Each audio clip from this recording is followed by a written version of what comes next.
Must be, well, first of all, glad to be here. How are you, first of all? Yeah, I'm as good as I'm going to be for tomorrow, so that's positive. A lot better than I was at the start of the week, so I'm glad to be here, and now I'm just looking forward to the game and trying to lift the lads, which we've been doing since I've landed, and we just look forward to the challenge tomorrow now.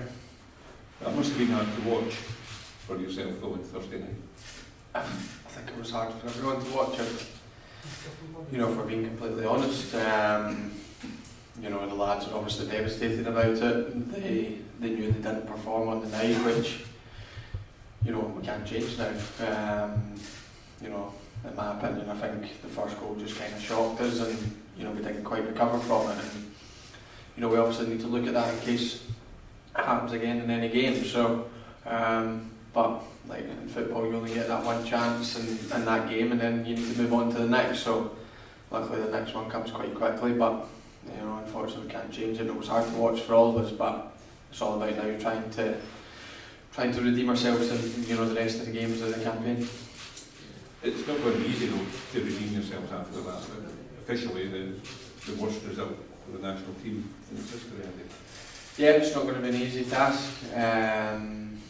It's obviously going to be one that's going to take time. I got asked the question today, will it be made right if we win tomorrow? And the simple fact is no, it won't. This is going to take time to get over, but the only way that we can start getting the fans back on side and everyone else as a country back on side is by winning games, and we have to start somewhere. And tomorrow hopefully that starts, and then we need to build on from that. That's the only options we've got. We can't look into the future and see how many games we're going to win and things like that. But look, we know, obviously I was back in Scotland, so I know the kind of fallout from it, and how people reacted, and you can't question their reaction. It's the only way that they know how to react, and it's the right way to act after a result like that. And we need time, and like I said, the only way is going to be winning games and getting their trust back, and that's what we need to do, is start tomorrow with a good performance. And then is it enough to make this week a success or even close to a success? No, it's not, but we can move on from it. And the good thing is it's happened the first game of the campaign, and we've got 9 games now to make it right, and that's what we have to do as a team, as a staff, and pull together, and hopefully along the way we bring the fans with us. Andy, obviously you're just new into the squad. You flew in last night, I think it was. How is the mood within the squad then, and was it as low as you expected it to be after that result? Yeah, I'd say so. Didn't really see the lads because I got in quite late last night. Seen them this morning, and I think me, Risey and Cam Patterson have probably helped it. It's just a fresh face, isn't it, that they've not seen for a while, and they can have new conversations. But look, some of the lads are devastated. Well, all the lads are devastated, but some probably need an arm around them a wee bit more, and it's all about trying to lift them back up, because one game doesn't define your Scotland career effectively, and the team that was out there was a very young team, and they've still got a long way ahead, and I'm sure they'll be hoping for more caps, and the good thing is they've got time to put it right, but they can't dwell on it. We've got a big game tomorrow that now we need to get our campaign off to a start, because we've not started yet, and they need to play a part. So unfortunately we can't change Thursday. We need to forget about it now and leave it in the past, and now start building towards something, and that starts tomorrow, and the lads need to be full of confidence, and that's up to us to try and get them back to where they are for the club team, because they're not bad players overnight, but it's just about trying to forget about it and get their confidence back, which they need. And did you feel that you'd turned the corner maybe in November, when those victories against the odds, when you had lots of players out injured as well? Is that kind of what it was even harder to take, that you maybe thought that you were going to build on that momentum, and it was kind of a big shock to the system that it happened? Yeah, it's a fair point. Obviously, last year was a tough year in terms of, we took tough friendlies, which didn't quite work out, and then obviously we'd get beat off Israel away in the Nations League, but we ended up on a high, and we ended it, as we set out to do in terms of winning the league that we were in. And you know, 2 big wins at the end, and you know there was a real buzz about it.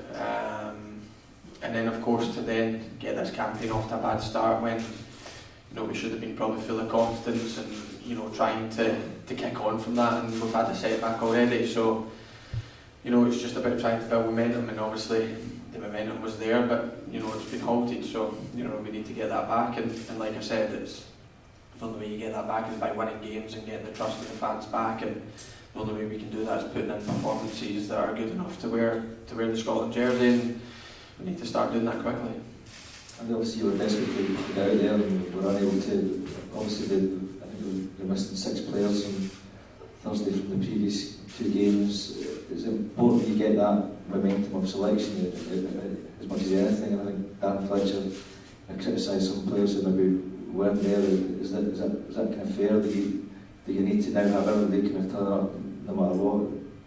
Of course, you know, best case scenario is that the gaffer has a full list of players that he can pick, and you know it's up to him who he picks, and people are left out that are you know fully fit and are dirty to miss out. But just now, you know, especially for that game, we had a lot out that would most likely be you know strong contentions for the squad and to probably start the game, and that doesn't make it easy. But you know you're right, we need to you know Fletcher's has got 8 caps with having 2 years out, so that shows you all his you know commitment to the country. He didn't miss many games apart from his you know bad illness, which I think everyone can let him off with, and you know he was a fantastic servant and a captain. But you know lads are trying to do right what's for their body, but you know I'm not a physio, I don't know what the extent of injuries are, so you know I'm not going to get into it. But of course,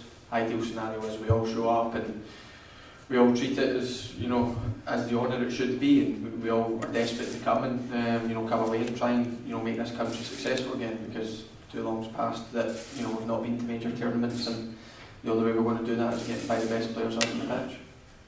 Andy, there's a lot of negativity around. What do you think it's going to take now in terms of this group to get it back in shape, given the big games coming up in the summer and then in the autumn?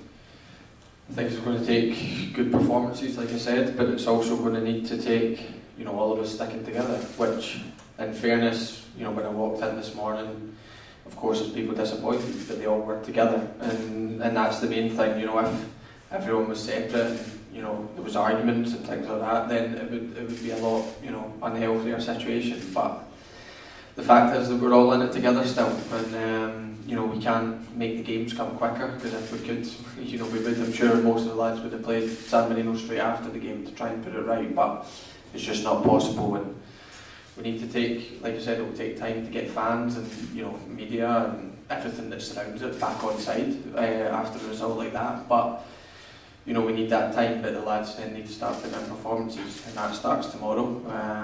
You know, whether that it won't get people back on side straight away, but it's a step in the right direction. And then we need to take that into the summer ones. We've got another 2 tough games, and then you start building a wee bit of momentum again, hopefully. And then you know you can maybe look at the group a bit differently, and then you know let's see where it takes us. But we still believe that we can achieve our aims, and it's just about us to try and put that confidence and put the game plans out on the pitch, and if we do that, then it stands us in good stead. So that's up to us to start doing that.